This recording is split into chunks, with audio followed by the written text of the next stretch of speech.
This is Story Talk, a series of online conversations featuring storytellers and artists from around the world, especially curated for the 5th anniversary of StoryFest Singapore. Today, I'm joined by Kavitha Krishnan, who is Artistic Director and co-founder of Maya Dance Theatre and Diverse Abilities Dance Collective. I'm also joined by Judith Teo, who is a founding member of DADC. And today's conversation is going to be all about performing folk tales or stories through the medium of dance. Welcome, Kavitha, and welcome, Judith.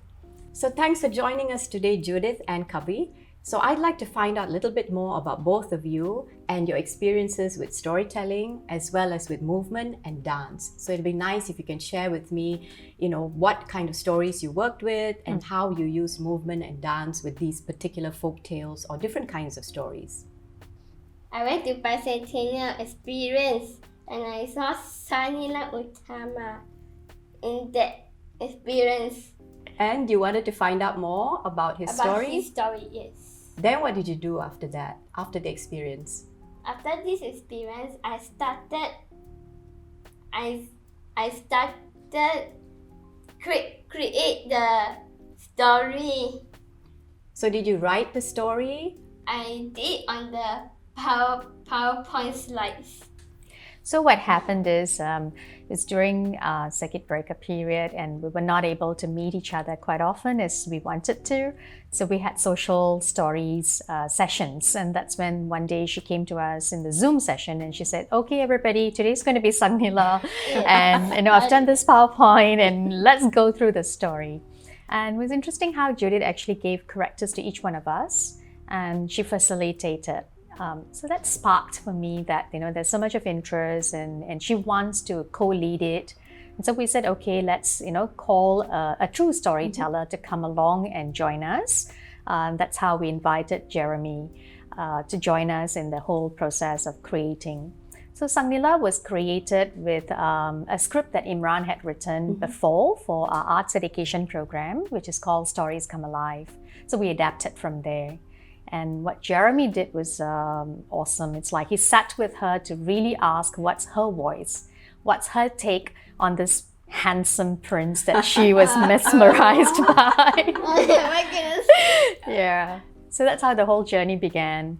And then we decided to use movement as a language to express, because we're dancers, and it's most of the dancers are very comfortable in expressing through creative movements. So Judith said she would want to tell the story. So it was just supposedly to be Jeremy, but later she said, no, I want to tell the story along with Jeremy. And that's how they both partnered with this journey and took us through the movement. And as I put together the movement with Sebastian and Eva, my principal team. So Judith, when you went through this process with Jeremy, when you were learning to tell stories together with Jeremy, is there something special that you remember that you want to share with us when Jeremy was helping you to tell stories? He was guiding and always give me the lines I had to say.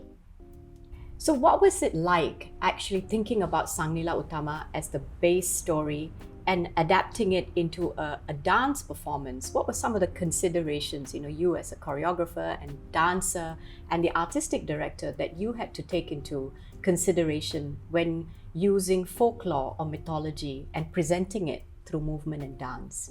My forte is Bharatanatyam. So, and that's what DADC trains themselves apart from the contemporary and creative movements. So it's a gestural language, how do we use the gestural language? So for example, to show the island, we showed things like that. And to also show the water that the sailors were preparing. So we showed the water this way. And do you remember the beast? How do we show the beast? Oh yeah, what's the gesture? Oh my goodness. Yeah. Okay, now you're going to show me, what was this character? The beast. The Oh, beast. okay. Yeah. All right, can you show me what The to do? beast is like this. So we got Sebastian to be the lion. Okay. Yeah, but we had an additional lion too, is because she wanted to show the other aspect of the lion. And movement gave them freedom. in a way to actually express the text in a more lyrical way. And also, the music allowed us to also feel the certain parts differently. So, for example, there was the sailor dance. And in this Sangnila Utama story, usually it is only performed with a storyteller and their own team. But we had two little, maybe we had the primary school children, two of them who joined us. So that was interesting, is because those two girls one learns Odyssey and one learns Bharatanatyam, and they were in the space together with them. So the navigation and the negotiation between them and the two girls was very interesting. And then we had props as well. So, because some of them are not very clean and clear with the dextries, and so we gave them props to use. Particularly when we wanted to set the stage for Sangnila, that he took care of his people very well. So we had the farmers and the fishermen. And so the farmers used the tudung saji of the Malay dance form, and then they used that to dance. And then the farmers were just basically showing how they were, putting their net, and the fishermen putting their net out and pulling the fishes in and things like that. We had an adaptation to the story as well, that we brought in this queen from Bintan who welcomed him into her palace. And so the queen from Bintan, she loves Bollywood. So Jasprit was playing the queen, and and we were telling her that probably a little bit of the Malay movement. So she infused it with her Bollywood style. And so that play was interesting for us. So I guess, when you talk about play and how you have all these different adaptations, folktales lend themselves beautifully, for dance and for playing with it and adapting it, simply because there are many variations and versions, and each iteration brings a little bit of the quality of who the storyteller is, or in your case, who the ensemble, the group is that's telling it, because the story now becomes your story and how you want to tell it. I guess you nailed it. It's because that's how Judith and Jeremy started the modern Singapore. So this is where I am. And then when they entered the world of Sangnila, we changed the costume for them as well, so that they went into a new realm. And then you can see the mannerisms of the body changed. Even Judith's voice changed. When she lent her voice for the queen, she was very different from the first Judith that you see in the screen. So what were some challenges or difficulties that you encountered? It sounds like a large group of dancers, right? And you also had costumes and props. And now you're also using a very familiar, story that's existed for a long time and people are aware of it, or some variation of it. What were some of the difficulties in using folktale and trying to create a dance to present that story? The different characters.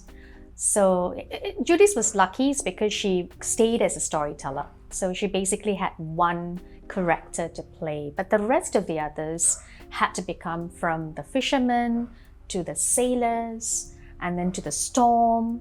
And there were certain characters which they are not human characters, but I thought they had movement language, like the storm and the waves. The moon. So we brought the forest, so we brought all of these characters out. So people were playing multiple roles, and hence we needed the time for change of costume. Which is why, if you ask me, can I do Sangnila today live? I will be thinking through quite a bit. It's like, yes, I can, but I may have to bring in more characters, more persons, so that there's no duplication of roles, and I don't think so we could complete it in a 20 minutes as what we had done in the digital. So I should say that the digital realm gave us permission to allow this entire process that took us about 3 hours to cut it short into a 20 minutes, very beautiful, sweet work. Challenges, I think, is they had to remember. Including Judith. Judith, did you have any challenges remembering the different scenes? Oh yeah. What were your challenges? So many. So many challenges. Okay, can you remember just one difficulty or challenge in remembering the scenes? I always get forgetting. That's the thing. Yeah. Yeah, but it's fun, right? The process working with Jeremy, because at least he's there, and if you forget something, he can always help you or remind you. Did he do that? Yeah, he does. He When did. I say something, I had pause. So he'll help you prompting. He fills it up. Yeah. Yeah, he fills it up. He was very organic. Yeah. I could clearly see that Judith was very reliant on him. You know, she felt that he's there. Yeah. And I could definitely do this well with him. So for me, that was a very interesting takeaway of how stories gave us this opportunity to make new friends, to believe in ourselves. And also, I think to a certain extent, the model that you used, having both of them together as storytellers narrating together, is kind of like what we would say is tandem telling. So you have both storytellers present, and there's a spontaneity and a fluidity where they support each other. Yeah. You know, because now they're not just storytellers telling a story, there are dancers moving in the space. And Oh, I so should they're- say this is interesting because of a dancers moving, right? So Jeremy and Judith were not allowed to be just storytellers. Oh, they had to move. They had to right. move. And Jeremy was like, how do I move? Oh, So then Judith was like, just follow me, you know? So Kavitha, you know, with the DADC and this idea of working and continuing with working with stories and dance, what are your future plans? Any work in progress or something that you're thinking as an upcoming project? Yes, there's one that I am thinking about because we do have seniors in our space at the moment now. And I was thinking that the Sangnila Utama was with children. So what would it be like for them if they were going to create a story or a folk tale with seniors? The sounds and the visuals and they themselves adapting to that space, and maybe even listening to stories of the kampung days of the seniors might inspire them differently. So this is what I'm looking forward to in the near future, hopefully wanting to create this next year, but I'm not rushing into it. What's one thing you like about stories and one thing you like about dance? dancing is really the passion. I say that dancing is my passion. Stories allow me to go into an imaginative world with no limits. Dance just connects me with everyone and myself. So I just love both of it very much. So I've been talking to Kavitha Krishnan and Judith Teo about performing stories through dance. If you'd like to find out more about different applications of storytelling, please watch our YouTube channel to find out more about StoryFest Singapore and the conversations that we have on Story Talk. Thank you so much, Kavitha. Thank you, Judith. Thank you.